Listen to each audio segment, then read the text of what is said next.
할렐루야. 오늘도 말씀 속에서 우리를 찾아오신 하나님 만날 수 있기를 축복합니다. 성경은 하나님의 말씀이죠.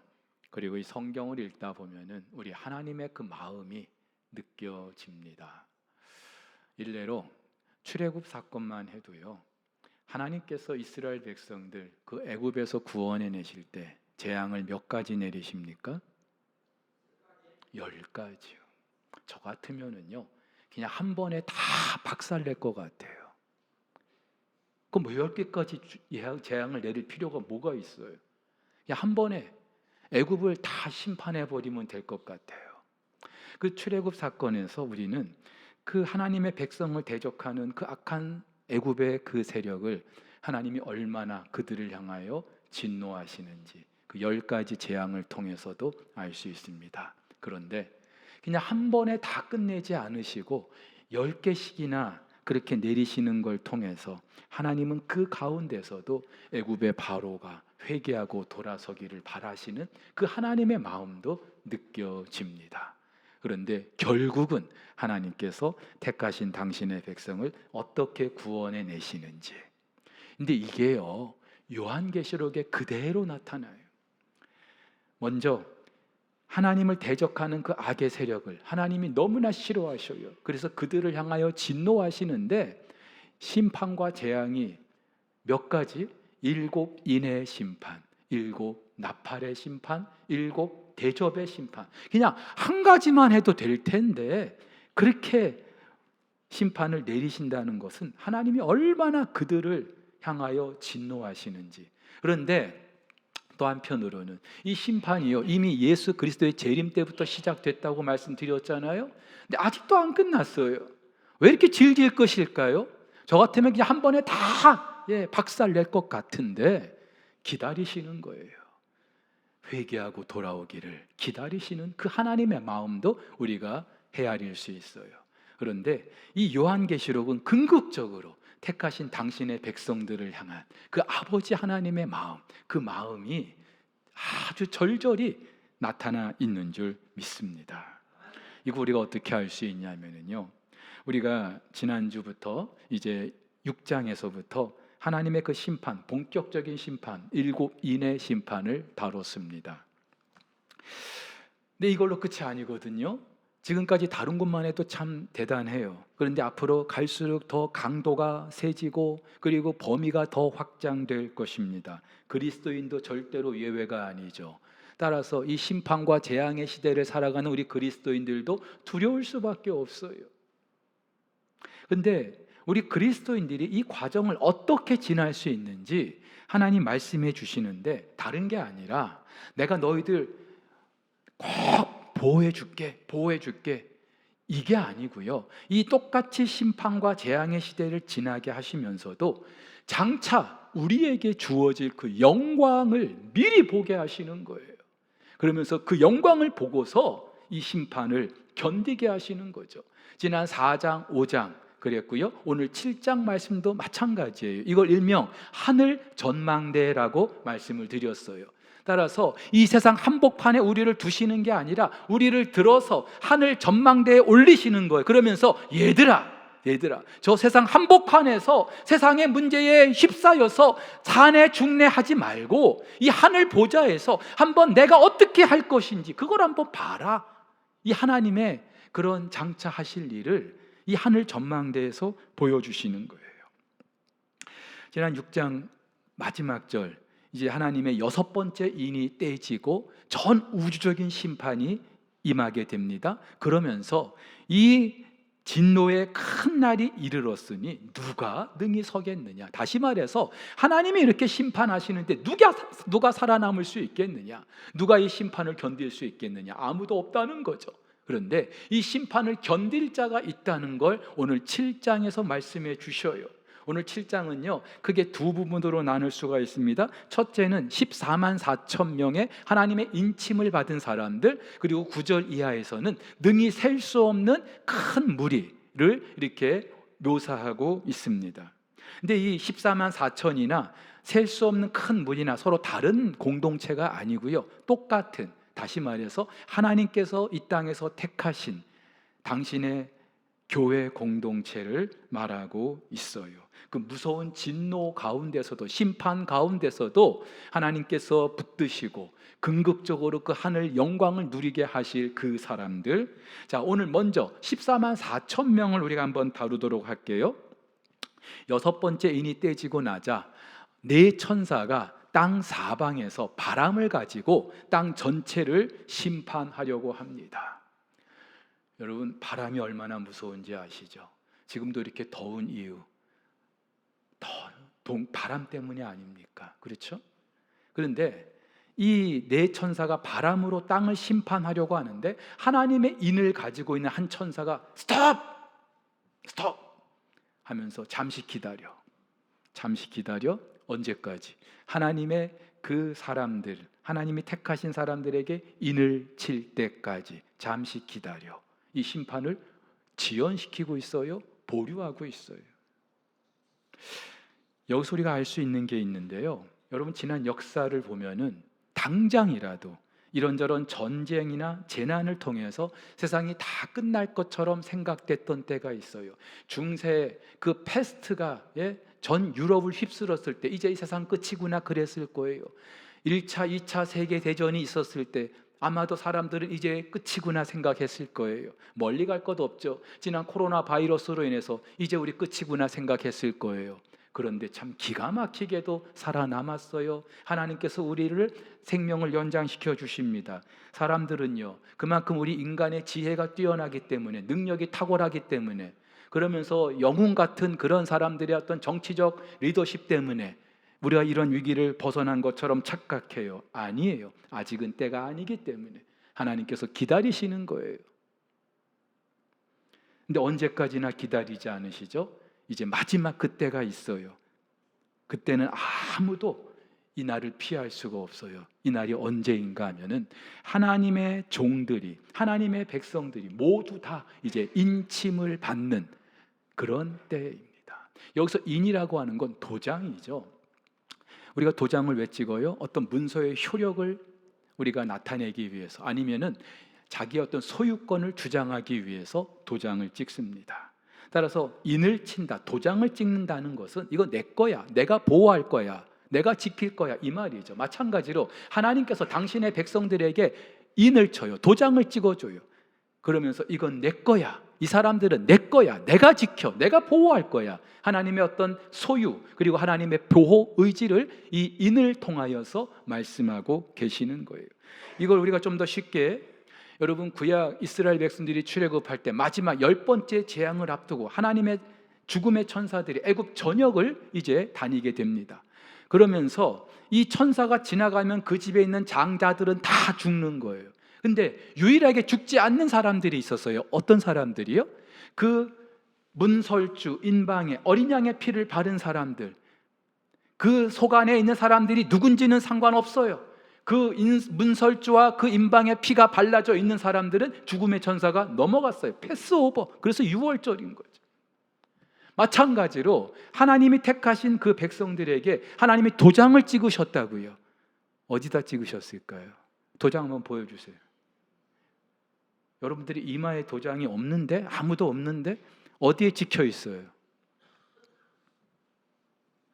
여러분, 이 사람들을 일컬어서 바울은요, 에베소서 1장에서 이렇게 말합니다. 하나님이 창세전에 택하신 사람들, 구원하기로 작정하신 사람들, 그리고 때가 되어서 이제 그들을 부르시고 예수께서 그들을 위해서 십자가에서 죽으신 사람들, 그리고 성령께서 우리 안에 들어오셔서 예수가 그리스도이심을 믿게 하시고, 그리고 이것은 내 거야, 하나님의 것이야 하고 보증을 해주신 사람들, 이들이 바로 하나님의 인침받은 사람들인 줄 믿으시기를 바랍니다.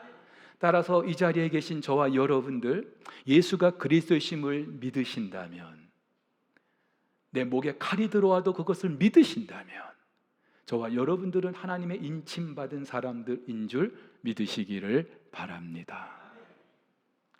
근데요, 보세요. 이 과정에서 저와 여러분들이 한 게 뭐가 있어요?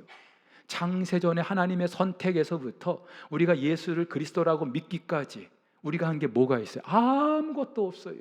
전적으로 하나님의 은혜인 줄 믿으시기를 바랍니다. 근데 이 숫자가 몇 명이라고요?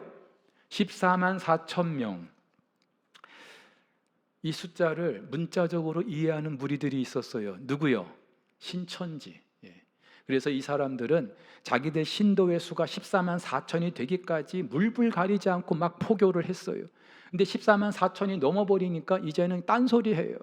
여러분, 이 14만 4천은 하나님이 전 우주적으로 택하신 그 백성들이 14만 4천 명이다 라고 하는 걸 말하는 게 아니라 상징적인 의미가 있는 거예요. 이 14만 4천은 구약의 12지파, 신약의 12사도 곱하기 1000, 이 1000이라는 숫자는 가장 큰 수 또는 군대의 편성 단위를 말하는 그런 숫자예요. 그렇기 때문에 이 14만 4천은 신약과 구약을 아우르는 전 우주적인 하나님이 택하신 모든 그 백성들을 말하는 그런 상징적인 의미가 있는 거예요. 자, 그러면 이 14만 4천이라고 말하는 그 이유, 굳이 이 숫자를 말하는 이유가 뭘까? 이 땅에서 이 14만 4천의 공동체는 이 악한 세상의 세력들과 함께 전투하는, 전쟁하는 그런 공동체라는 사실을 말하기 위함인 거예요. 민수기를 보면 이스라엘이 출애굽하고 나서 두 번의 인구 조사를 합니다. 첫 번째는 시내 광야에서, 두 번째는 모압 평지에서. 자, 이 인구 조사를 할 때 이스라엘 백성들 그 모든 사람들을 다 계수한 게 아니라 그 중에 누구요? 싸움에 나갈 만한 20세 이상의 누구? 남자. 자, 20세 이상의 싸움에 나갈 만한 남자를 계수하게 하신 이유가 뭘까요? 뭘 위해서? 척 보면 알죠. 뭘 위해서? 여러분, 지금 우리나라 건강한 우리 20세 이상의 성인 남자들 어디로 불러요? 군대로 부르잖아요. 왜요? 나라 지키게 하려고. 마찬가지로 이때 하나님께서 20세 이상의 그 남자들을 계수하게 하신 이유는 이제 너희들 가나안에 들어가서 전쟁해야지. 여러분, 가나안 땅은요, 이스라엘 백성들이 언제라도 오케이, 언제라도 와, 환영, 그런 땅이 아니에요. 이스라엘 백성들이 그 원주민들과 싸워야 얻을 수 있는 그런 땅이었어요. 그래서 출애굽하고 나서 하나님께서 바로 이스라엘 백성들 이제 인구 조사를 하게 하시는 거죠. 숫자를 이제 계수하게 하시는 거예요. 군대 단위로 편성을 하게 하시는 거예요. 싸우게 하시려고. 마찬가지로 14만 4천을 지금 말하고 있는 것은 이 땅에 있는 교회 공동체는요, 이 악한 사탄의 세력과 우리는 전투하는 그런 공동체라는 사실을 강조하기 위해서인 거예요. 그래서 디모데후서에서 바울도 이렇게 말하죠. 너는 그리스도 예수의 좋은 병사로 나와 함께 고난을 받으라고요. 사랑하는 우리 성도 여러분, 여러분들 가운데 이미 군복무 끝낸 남자분들 계십니다. 또 아직 군대를 가지 않은 분들도 계실 거고, 또 군대와 상관없는 여자분들도 계실 텐데, 군대 한번 가보고 싶지 않아요, 여러분들? 예, 그 소원 제가 이루어드릴게요. 저와 여러분들은 누구라도 이 땅에서 하나님의 부름받은 군사인 줄 믿으시기를 바랍니다. 싫어요? 왜 이렇게 아멘 소리가 적어요? 여러분, 저와 여러분들이 이 군사로 부름을 받았다는 것 자체가 이게 얼마나 값진 일인 줄 아세요? 제가 좀 이따 말씀드릴 텐데, 저와 여러분들이 이 땅에서 군사로 부름을 받았다는 게 내가 누구인지를 말해주는, 아, 나는 하나님의 택함 받은 백성이구나, 누가 뭐래도 나는 하나님의 자녀이구나, 이걸 가장 적나라하게 드러내주는 게 저와 여러분들의 군사라는 이런 정체인 줄 믿으시기를 바랍니다. 여러분, 이 땅의 교회는요, 여기저기 놀러 다니고 구경 다니는 유람선 아니에요. 착각하지 마세요. 이 땅의 교회들은 전투하는 전투함이 거예요. 사탄의 세력과 늘 전투하는. 그렇다고 너무 겁내지 마세요. 두려워하지 마세요. 이 싸움은 결정됐고요. 그리고 더 궁극적으로 이 땅에서 전투하는 24만 4천 이들에게 주어질 엄청난 영광이 기다리고 있기 때문인 줄 믿습니다. 그게 뭐예요?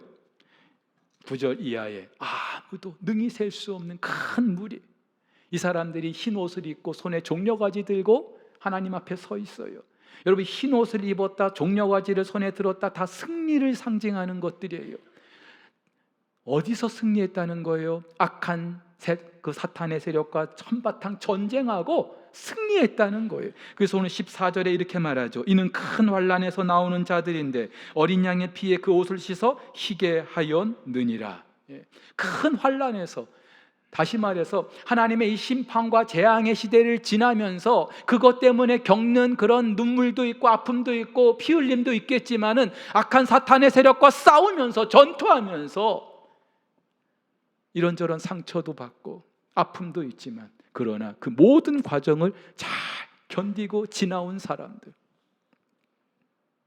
앞서 14만 4천은 이 땅에서 악한 사탄의 세력과 전투하는 지상의 교회를 말한다면은요, 이 능히 셀 수 없는 큰 무리는 그 싸움을 다 하고 이제 하나님 보좌 앞에서 하나님의 영광을 드러내는 그런 승리한 하늘의 공동체, 교회 공동체를 말하는 거예요.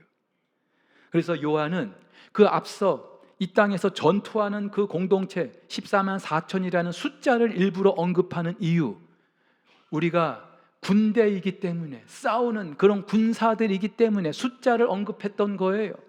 그리고 우리의 어떤 정체를 말하기 위함이죠. 하지만 하늘에서 하나님 보좌 앞에 서 있는 그 공동체의 정체를 말할 때는 능히 셀 수 없는 큰 무리라고 그렇게 말하고 있어요. 이유가 뭘까요? 하나님께서 창세기에서 아브라함을 부르고 그 후손을 어떻게 할 거라고 말씀하시죠? 하늘의 별처럼 땅의 모래처럼 티끌처럼 많게 할 거라고. 그 하나님의 약속이 궁극적으로 성취되고 있다는 그 사실을 말해주고 있습니다. 무엇보다도 이 땅에 14만 4천 명이 있다는 그 이야기를, 그 말을 오늘 4절에서는 요한이 들었다고 했어요. 그런데 이 하늘 보좌 앞에 있는 그 셀 수 없는 큰 무리, 요한이 직접 보았다라고 말하고 있습니다. 자, 여러분 한번 생각해 보세요. 하나님의 그 보좌 앞에 능히 셀 수 없는 큰 무리가 흰 옷을 입고 종려가지를 들고 서 있습니다. 얼마나 영광스러운 모습일까요? 학교 다닐 때요, 월요일이면 이제 조회를 합니다. 전교생을 운동장에 다 불러 모으고 조회를 하는데 이때 꼭 상을 줘요. 몇 학년 몇 반 최문식 앞으로, 그러면 교장 선생님 앞에 딱 서는 거예요. 서봤어요, 여러분? 안 서봤으면 말을 하지 마세요. 그때 그 기분이 얼마나 째지는 줄 아세요? 전교생을 대표해가지고 딱 선생님 상, 교장 선생님 상을 받는 거예요. 근데 이것과는 비교가 안 되죠. 지금 이 능히 셀 수 없는 큰 무리가 하나님 보좌 앞에 지금 서 있는 거예요. 이 땅을 사는 동안에는 나 같은 사람이 무슨 구원을 받을 수 있을까? 나 같은 사람이 어떻게 악한 사탄의 세력과 싸움을 할 수 있을까? 늘 자책하면서 늘 그렇게 좌절과 실망 가운데 살았는데, 나는 정말로 연약하고 아무짝에도 쓸모없다고 생각했는데, 그러면서 사탄의 세력과 싸우면서 늘 망할 것 같고 쓰러질 것 같다고 생각했는데, 하나님께서 저와 여러분들을 그 영광스러운 보좌 앞에 흰 옷을 입혀주시고 종려가지를 들게 하시고 승리의 찬양을 드리게 해주시는 줄 믿으시기를 바랍니다.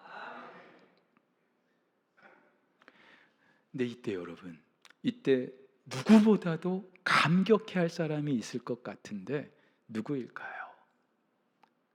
누가 감격해야 할까요?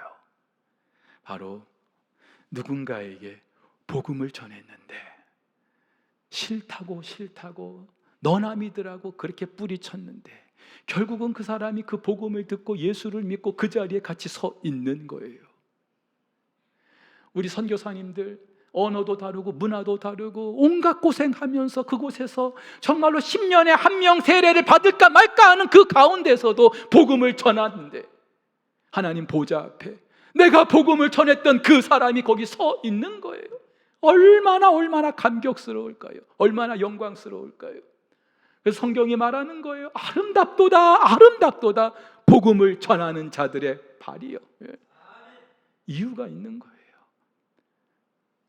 저와 여러분들이 누군가에게 복음을 전하고 계시다면 장차 하나님 보좌 앞에서 이 영광, 이 은혜, 이 감격 누릴 수 있게 되는 줄 믿으시기를 바랍니다. 근데 이 능히 셀 수 없는 큰 무리가 하나님 보좌 앞에서 지금 뭘 하고 있어요? 뭘 하고 있어요? 성경은 지금 보고 계십니까, 여러분? 뭐 하고 있어요? 뭐 한대요?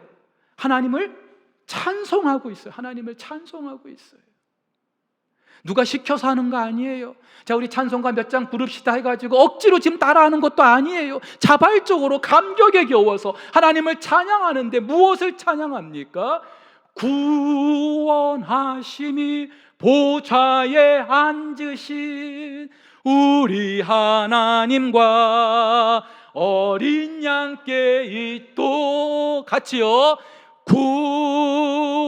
구원하심이 보좌에 앉으신 우리 하나님과 어린 양께 있도다.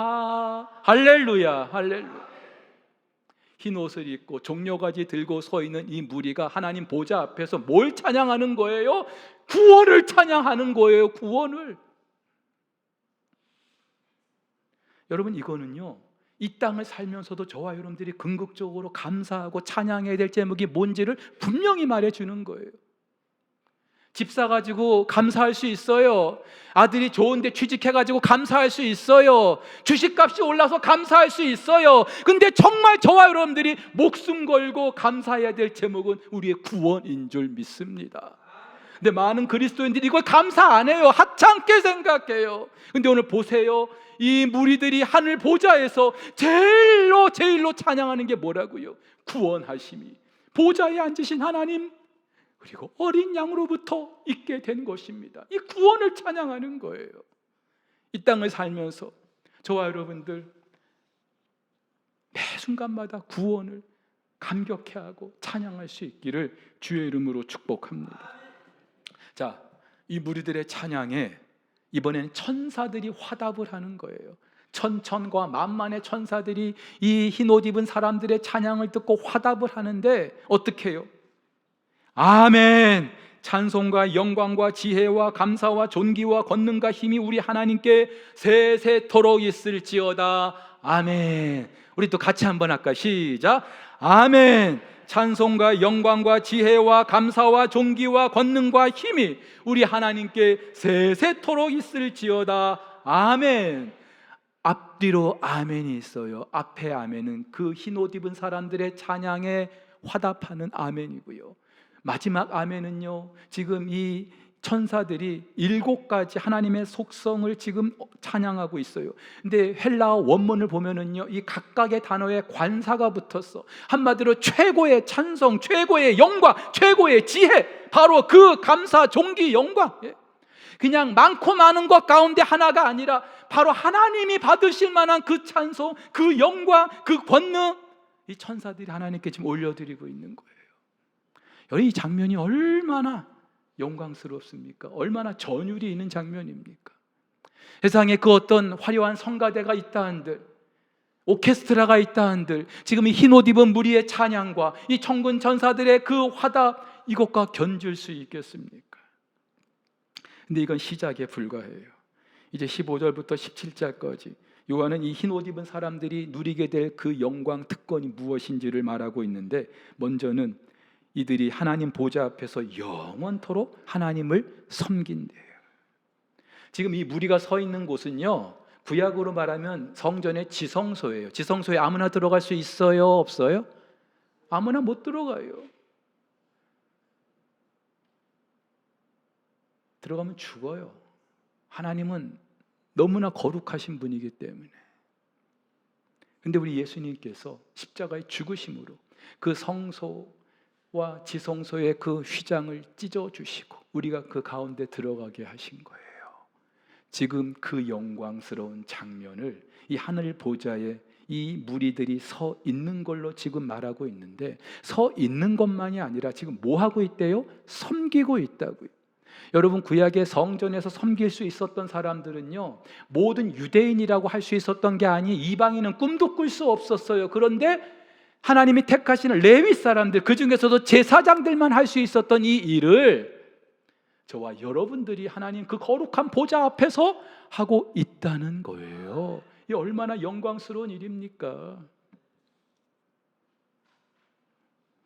사도행전 3장에 보면 이런 일이 있어요.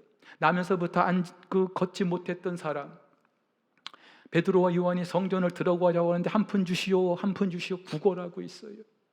이 사람이 왜 성전에 못 들어가고 있을까요? 왜 못 들어가고 있을까요? 율법에 이렇게 장애가 있는 사람은 성전에 들어가지 못하도록 돼 있었기 때문에 이 사람도 유대인일 거예요. 성전에 들어가고 싶었을 거예요. 근데 나면서부터 걷지를 못하니까 못 들어간 거예요. 베드로와 요한이 그 모습을 보고 돈 한 푼 건네주는 게 중요한 게 아니라 나사렛 예수의 이름으로 일어나 걸어라! 어떻게 됐어요? 일어나 걷고 뛰면서 어디로 들어갑니까? 성전에 들어가. 성전에.